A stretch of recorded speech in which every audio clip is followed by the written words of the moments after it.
My name is Safa, and I've been a member of this community for the past several years. I would like to address this body with regards to introducing a resolution calling for an immediate and permanent ceasefire in Gaza, which was emailed to each of you last week. I've been a member of this community and seemingly American enough the whole time I've lived here until a little over 2 months ago, when the Americanness of Arabs and Muslims countrywide has been questioned, as illustrated by the increase in hate crimes against Arabs, Muslims, and Jews. My urge to each of you is to use your voices, to use your platform to call for a ceasefire. This isn't an abstract thing that's happening over there. This conflict is about lost lives and innocence and horror and circumstances beyond our comprehension. These are sadly deeply personal stories for many of your constituents within this room and beyond.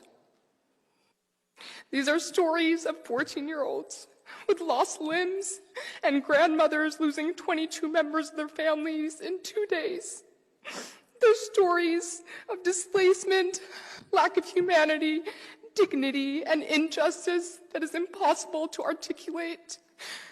We get lulled into complacency and forgetfulness and forget how cheap brown and black life is until travesties like this occur, when the world looks on silently as schools and hospitals, refugee camps are being blown up by our own tax dollars, might I add.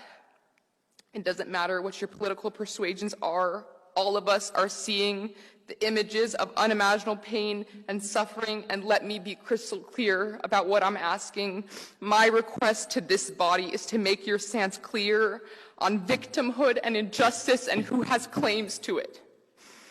Collective punishment is against international law. Since October 7th, a population of 2.3 million people have been mercilessly and indiscriminately bombed and bombarded. Food, electricity, and medical necessities have been withheld en masse, all to purportedly root out a few. 8,000 children have been killed. Should we tag that under collateral damage? And don't let it come from me. Let it come from Save the Children, or Jewish Voices for Peace, or Doctors Without Borders, or the Pope, or the overwhelming majority of the nations via the United Nations, where 153 countries came out in support of an immediate and permanent ceasefire, while only 10 voted against it, including the US, shamefully. The American government is on the wrong side of history here, and that should not be conflated with the American public, who is overwhelmingly in support of an immediate and permanent ceasefire.